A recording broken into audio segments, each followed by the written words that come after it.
Plenty of musicians have been known for the careers they had outside of music. Ezra Koenig from Vampire Weekend is famous for being a high school teacher. Drake was a child actor.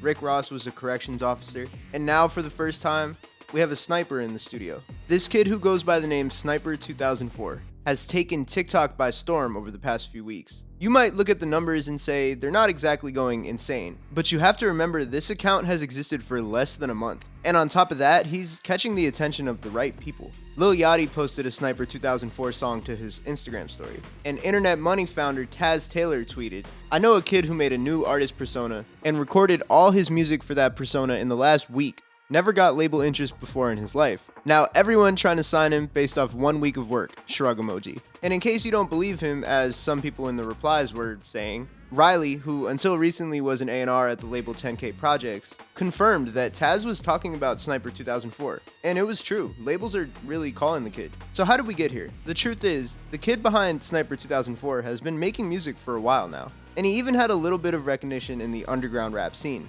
But it wasn't until his rebrand that he really started to catch attention. Why did the new identity work? Does it have longevity? Is it even good? We're going to talk about that, but what I really want to do today is use Sniper2004 as an example to show off the power of branding. But first, if you like videos about music, I'd really appreciate a like and subscribe. I drop at least one video every week, or I try to. I've been doing longer, more in-depth video essays about artists like John, McGee, J. Paul, and 454. But I also love covering these random little stories that pop up from time to time in music. If there's an artist that you want to see me cover, definitely leave that in the comments or tag me on whatever app, TikTok, Instagram, Twitter. And if you want to see my videos early, go to my Instagram, HADJI, throw me a follow and join my broadcast channel. I post every video in there a day early. Lastly, thanks for the love on my latest song, Was It Ever Really Like That? If you like the instrumental playing in the background, it's that song. I've got another one coming this month, and it might be my craziest music video yet, so stay tuned.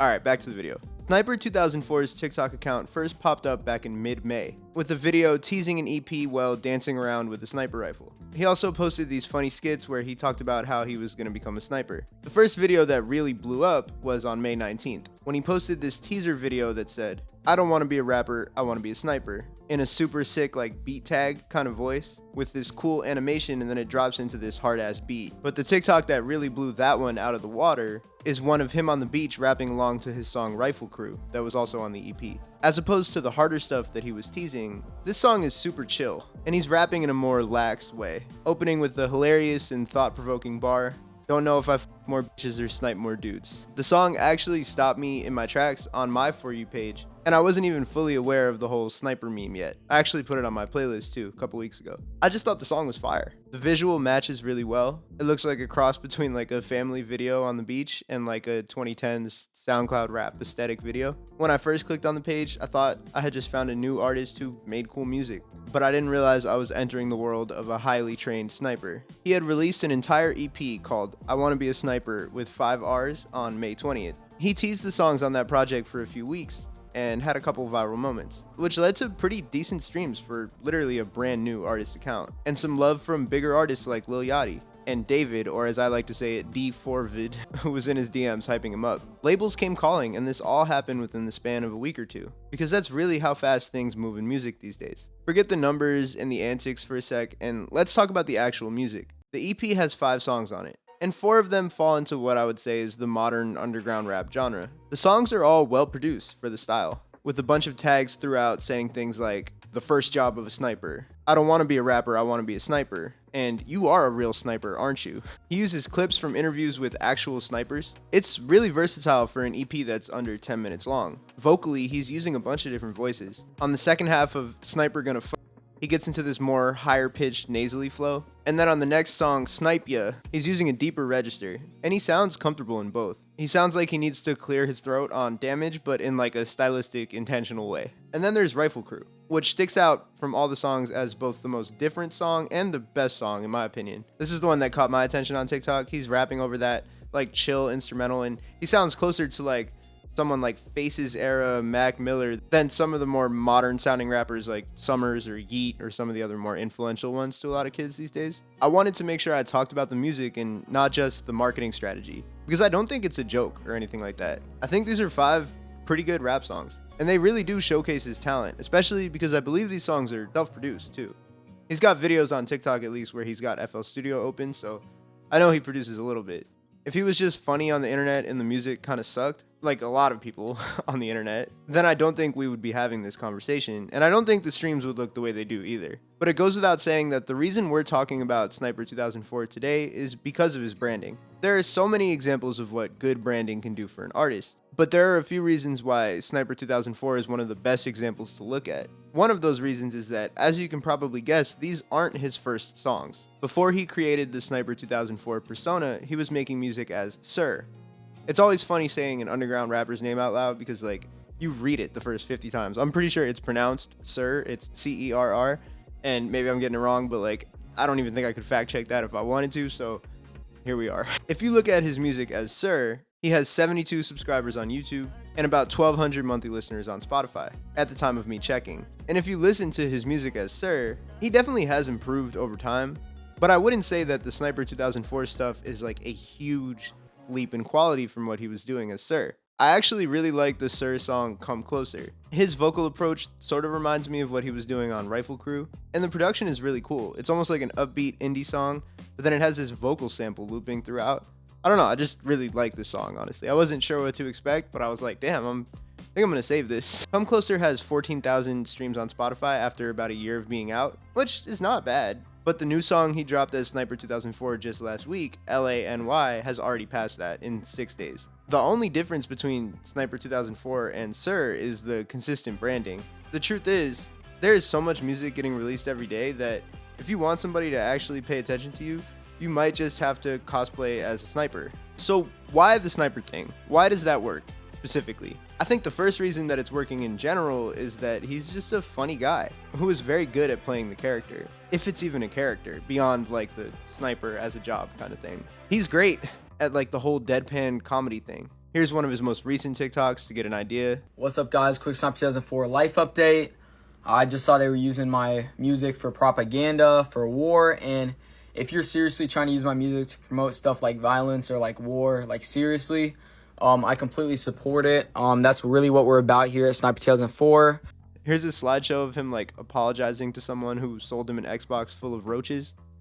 He's great at this like lore building, as ridiculous as it is. Here's him apologizing to the drive-thru lady because he thought it was like a robot. Here's him giving money to somebody at an airport. Remember, this is all within like 2 weeks. Beyond just being funny, the name Sniper2004 evokes a certain kind of nostalgia. And nostalgia is one of the most powerful ways into someone's heart. The sound and imagery of Rifle Crew recalls that 2015 era SoundCloud that people are nostalgic for. As crazy as that sounds. I mean, it feels like that was yesterday, but it wasn't. We're old. Well, the artist name, Sniper2004, it gives off like that Xbox gamertag kind of character. Also, he's speaking to a generation of kids that grew up on Call of Duty, Battlefield, Fortnite. So while it might just kind of sound like a random thing at first, like the sniper rifle has a very particular place in like the cultural lexicon. There are rappers like Logic whose careers were started from people posting their music in like these Call of Duty, Modern Warfare 2, 360 no-scope compilations. I'm not saying Logic really has anything to do with what's going on with Sniper2004. I'm just saying it's kind of cool to see the full circle moment of a rapper just straight up like LARPing as a sniper now. And rather than just talk about it on social media, he adds to the overall package by rapping about being a sniper. At times, some of the lines just sound like gun bars that you would hear in any other rap song. Like when he opens the song Disco Night with the line, "I got your head in my scope, red dot pointed at your nose." If you're tuned out and not paying attention to the overall aesthetic, that line probably wouldn't even stick out to you. There are sillier lines, of course. I mean, the whole premise of the song Sniper Gonna is like kind of ridiculous. I mean, the lyrics on Rifle Crew are hilarious. He's talking about being in love and he says, "When I think of you, the sound of the sniper booms." And he reassures the girl like, "I'll never snipe you." I don't know, it's just like, it's kind of funny. Rappers talk about having shooters a lot, and Sniper2004 is doing the same thing. He's just a little bit more specific about what kind of shooter he has. You know, there's snipers in the Middle East, there's snipers overseas, which also would include the Middle East if you think about it, because he's from like Tampa, Florida, but whatever. He was writing gun bars as Sir too, so like what really is the difference here? Well, the difference is branding. The very same people who stopped and listened to Sniper2004 on their For You page, like me, because of the particular aesthetic or the cool tags, probably would have scrolled right past the Sir song. In some ways, the Sniper 2004 aesthetic can be viewed as satire or almost like a critique of how most rappers are completely inauthentic lyrically at this point, just saying that sounds kind of cool on a song. I'm not saying that as a dig, and a lot of rappers like Lil Tecca will even get online and tell you that the stuff they're saying in their songs is not true. So why not take it a step further beyond saying you're a shooter or you have shooters and just say that you're an actual sniper? It kind of points out the ridiculousness of it all. For the record, fiction is cool with me in music. It's understandable to want truth and authenticity in music, and I do think it's supreme to have that at the end of the day. And there are artists whose true story and their ability to convey that in their lyrics is the driving force behind their music being so incredible. Not every artist needs to be like that though. And when we see artists like Young Thug have their lyrics get baselessly brought up as evidence in court, we see the ridiculous double standard in this art form versus other art forms like movies or video games that can be just as violent. At the same time, flat out lying in your lyrics can be a little bit like that "Hello Human Resources" meme, where it completely depends on your ability to pull it off. Some people are great storytellers and embellishers, and so when they stretch the truth, they do it in a way that's interesting or cool, so they get away with it. But for other people, they look like complete idiots or completely out of touch or just like stupid or posers. But in Sniper 2004's case, it's clearly more of like an intentionally put on aesthetic, and it makes the whole thing kind of funny, at least to me. I think there are two different ways to interpret the success of Sniper 2004 as a branding experiment. From the artist side, we're often encouraged to keep going and slowly build up their artist platform. I know that's been my approach as a musician, and I'm sure that when it finally pays off, like, it'll be very rewarding. And for fans who have been around since, I was dropping my first songs in 2018, like, those people really exist, and it's cool for them. It's cool for me to be able to talk to them, and it's probably cool for them to be able to see me, like, grow, At the same time, like, when you see a kid like Sniper 2004 blow up in a week with a name change and a couple of, like, low to zero budget videos, it makes you reconsider your whole operation. What if I changed my name, made a new account, or even tried like a little bit of a different sound? Even the series I've been doing, on your artist's favorite artist, Dijon had an entire career in an R&B duo called Abi Dijon that was pretty successful, but it took going solo and becoming the Dijon that he is today to like really take off. I don't want to spoil the topic of next week's video, which is continuing that series, but they also rebranded and had artist names that were different from the one they're using, at least two of them. There are drastic rebrands and then there are subtle ones. For an example of a drastic rebrand, you can look at this artist named Russell. He's an R&B singer and he's like really, singing his ass off. He used to be a rapper named Deep Pride. His music and image from then to now is a complete night and day situation. He got older and moved into a new genre, one that, also kind of requires you to be a little bit more of a sex symbol than, being a rapper does necessarily. So he revamped his whole thing. And hey, good on him. He's also not shy about the fact that he was Deep Pride, which is cool, and it adds this layer of story, that other artists wouldn't have. There's also the Comethazine rebrand, where he's supposedly going from dropping, the 2018 SoundCloud music that he was more famous for, to doing something more rock influenced. And some YouTubers are even covering this, but he hasn't actually dropped any music yet, so it's hard for me to really analyze it beyond that, but there was a cool video on it you should check out. The Sniper 2004 rebrand is much more subtle. It would have made sense for him to drop that whole EP as Sir. Maybe a couple people would have been like, dude, why are you talking about snipers so much? But I honestly don't think it would even stick out. What it really took was a name change, a couple edits in the lyrics, and some cool graphics and tags. And now the kid has a legitimate career, whether you believe in the longevity or not. You can see on TikTok that he's been in New York City, and like, sure, yeah, anybody could buy a plane ticket to New York, but I'm telling you, as someone who's had label meetings in New York, like, he's probably at label meetings. So, yeah. The other interesting POV to look from when we're thinking about Sniper 2004 is the perspective of the viewer, the consumer. Every single thing that we do in our capitalist society, tone neutral, is determined by branding. Which brand of oat milk am I going to pick at the supermarket? Which sneaker brand am I going to pick from this year when I get a new pair of shoes? Speaking of sneaker brands, the way that Adidas has been marketing the Anthony Edwards sneaker is the perfect example, just from the ad campaigns that they're actually doing and the fact that the shoe is tied to like the cool young guy on the court. They've become a much more desirable shoe than say like the James Harden Adidas. I used to be a huge sneakerhead. I mean, I still love sneakers, but